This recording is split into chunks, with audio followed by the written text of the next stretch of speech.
Traditional branding does not work for today's successful consultant. My name's Russell Pearson, and for the last 30 years I've been working quite specifically in the area of brand strategy. And over that time, not only have a lot of things changed, but what I've seen is the differences between what's probably held up as the go-to regarding brand strategy, which would be the large multinational retail brand, and the differences to create a successful consulting brand. So I'm going to show you what are the mistakes that you could be making by trying to copy the big boys, and what are the things that you should be doing to create a very strong, what I call authority brand, that's going to enable you to attract the ideal clients to you that are not going to waste your time. Now, if you hang on to the end, I'm also going to give you access to our branding playbook. This is the one we give to all the consultants that we work with to enable them to have authority brands in their area of expertise. Now, on with the show. Now, in the early 90s, I fell in love with branding. I used to work with large multinationals. I used to work with all different sorts of different sectors. But in particular, what we used to do is a lot of advertising. Now, what I loved about branding is it actually set a frame for someone to come and work with us. For those who are watching this, if you're consultants, if you've been around for any length of time, you probably already know that a brand is not just a logo, it's not colors, it's not even just reputation, it's all those things. And ideally what it is, it's the thing that's seared in the brain of the stakeholders we want to work with that has something that they can recall. So it's a recall device. It's a way of actually being able to recall what we want people to remember or recall about us. And so over that time, I've really understood how to get people to not just recall, but be attracted to the brands that we work with. Now, about 15 years ago, I decided to focus in on consultants. And the reason why I wanted to do that is because I wanted to help people who could help other people. And that's been the case. I've been able to help people build big businesses who then go on to help a lot of other people with their expertise, which has been fantastic. And now we've set up the Forge Business Program to help more people do that as well. But over those 15 years in particular, I've seen the differences between retail branding and consulting branding. And the big one is in the know, like, and trust. Now, you might have heard about know, like, and trust before, which is very much around creating awareness, having consideration, and then decision-making of a buyer. And know, like, and trust, when I've been talking to consultants in particular, it's about not just people knowing who you are and liking who you are and then trusting you, which is kind of a judgment on the side of the consultant. We want to make sure a consultant gets very selective about the clients that they want to work with, which means that you as the consultant need to know them, like them, and trust them as well. But here's the big difference, and here's the realization. It's probably more of a more recent realization for me in particular, is that the liking part, so they need to know you, absolutely, otherwise they won't even know you exist. But the liking part, it's not that they need to like you so much, but they need to respect you. So really, it's know, respect, and trust. Now, if those three things are in place, they don't have to like you because often they're looking up to you and you are the mentor in that relationship. Now, the problem with traditional branding is that when we bring people into know, like, and trust us, what that sets us up for is to fall into the friend zone. And so what you end up having is people picking your brain over coffee and thinking that's reasonable, asking for you to come back 1, 2, 3 times on a proposal just so that you can rewrite the spec so that they can work out the project without actually having to pay you. They're getting you to do pre-work in the design just by having you resubmit your proposal. So that's a big thing. The other thing too is that old ways or traditional ways of doing branding will actually attract a lot more people than specifically you would like to work with. Now, there's nothing wrong with attracting more people than you want to work with, but they have to be qualified. And you don't want to be talking to time wasters. You don't want to be talking to people who can't afford you. You don't want to be talking to people that you can't help. You don't want to be doing all these things, these conversations, these additional conversations by just attracting opportunities. So traditional branding will just attract a lot of opportunities to you. You want to be very clear about the opportunities that you want to attract so that you're not having to speak to everybody. If you're having to speak to everybody, it's just going to be wasting your time. And so you don't want to be wasting your time. And part of that is becoming too accessible. Now, we'll talk about specifically what are the things that you want to do. But really the answer to all of this is to build what I call an authority brand. Now, the authority brand, very much like, as I said before, is the awareness, the respect, and then the trust. But how does it play out? Well, The authority brand takes you from a place of unknown, so people don't know who you are, to being known. People know who you are. And they know you not even just in your sector. Ideally, we can get to a place where they know you as a semi-celebrity outside of your area of expertise. All right, so being known is a large part of that authority brand. Number two is the respect side of things. So this is where the authority comes in. So how are you respected in your area of expertise? Well, it's not just about you publishing a book and thinking that that's enough. It's about people being able to, in their mind, make the decision, I respect this person, whatever frame of reference they're coming into, because there's going to be multiple stakeholders that might want to work with you, not just the clients. There's also suppliers, there's partners, referral partners, there's all these different people.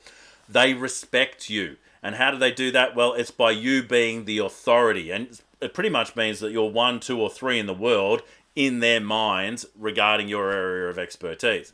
And then finally, we want to attract the right people. So yes, it's about attraction, but it's about selective attraction. And that's really at the heart of what we do within the Forge Business Program, which is to create select consultants, which means that you are very selective about who you work with. You get to select your areas of expertise, the times that you want to be working throughout a week, and pretty much where you want to operate from anywhere in the world. Now, I like the idea of being able to operate literally from anywhere that has an internet connection, but you might not want to travel. You might want to actually have an office that you go to each day, and that's what's cool about this whole thing, is you get to be selective about that. You get to design it around the thing that you want to do in your professional lifestyle. So a large part of that select consulting model, well, there's 3 different parts. Number 1, you need client flow. Number 2, you need outcome expertise, which means not just expertise that are about knowledge, but expertise about getting results. And finally, the authority brand. So today we're going to be talking about the authority brand and the things you need to do there. It's going to enable you to become known. You're then going to go from this place of not respected, people are actually taking advantage of my time, to no, they're not taking advantage of my time. In fact, they respect not only my time, but my boundaries. And then finally, you're going to be going from, I'm not getting clients from this, to actually attracting the right people who are going to raise their hand to work with you.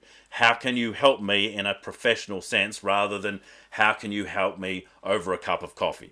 So I want to go a little deeper on one of those areas, and let's pick the authority piece, because that's really at the core of the authority brand, and it's where most people are making a mistake.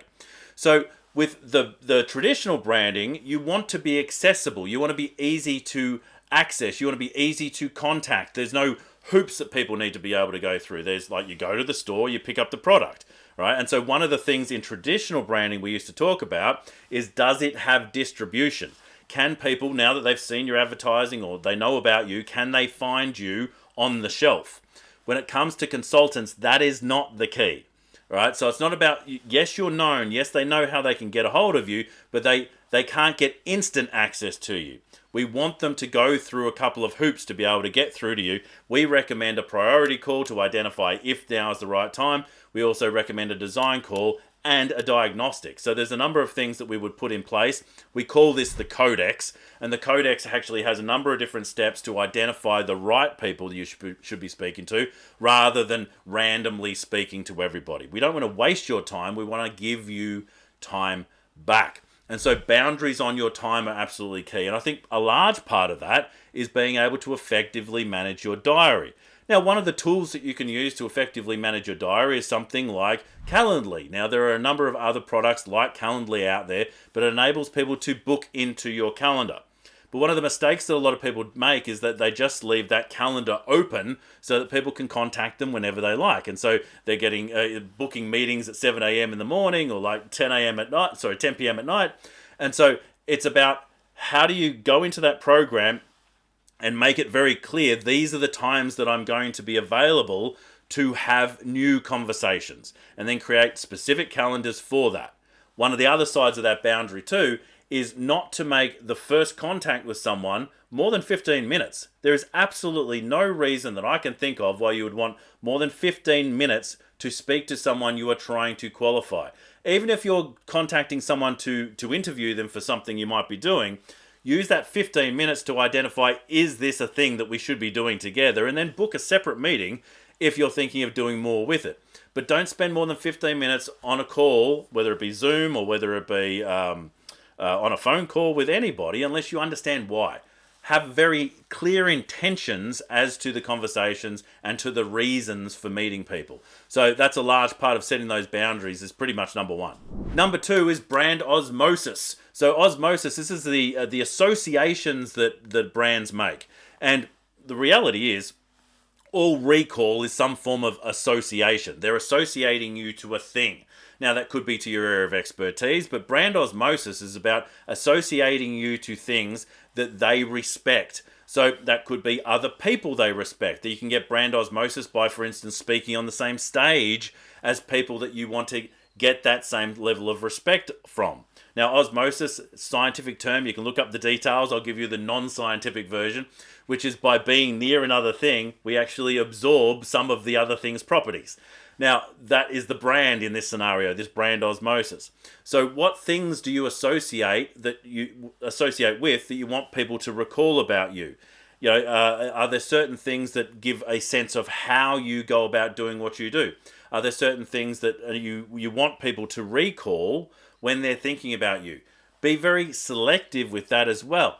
Don't just go associating and randomly talking about everything. Don't just hop on stages with anyone. Don't just have workshops on anything. You've got to be very specific about what is it you want to be associated with. In fact, here's a ridiculous example. But way back in the day, we're talking about in the early 2000s, I started doing blogging, which means I used to write articles on particular topics. Now, one of those topics I was very interested in was design. And we had just started a marketing agency that did a lot of design work, so I thought that this was a good brand association. Now, instead of talking about the specific type of design we did, I actually opened it up to be talking about all sorts of different design. And so I would show architectural design, I would show graphic design, I would show design in process and theory, and I'd have all these different things. And so my brand was starting to sort of like take these weird shapes, and people started to associate me to architecture, and I would never do architecture. And the one thing that really like smacked me in the head was realizing that the biggest amount of impact that my little blog was having, and the thing that people kept looking at, was this architectural story about a Japanese house that had been designed to look like a toilet. Right? It looked like an enormous toilet that people lived in. And so it had been named the shit house, right? And so people had been typing this in and finding this, and I was like, oh wow, my blog is really popular. But it wasn't popular at all. It was people were searching on this quirky, unusual story that I had put in place. It was doing nothing for the brand association for me. From then, I got very selective as to what are the things that I do and what do I associate with, so that I can actually absorb that branded osmosis, and it's actually been very good ever since. Now, the third thing about creating this authority is to stop being the pleaser and actually become a leader in your area of expertise. Now, what does that mean? That means that there are a lot of people who got into consulting because they want to help people. Now, I think that's a brilliant reason to actually get into consulting. I think it's fantastic.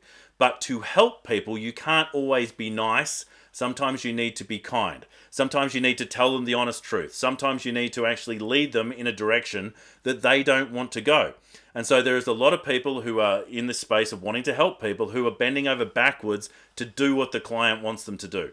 They're bending over backwards to just make the client feel good rather than getting the client results.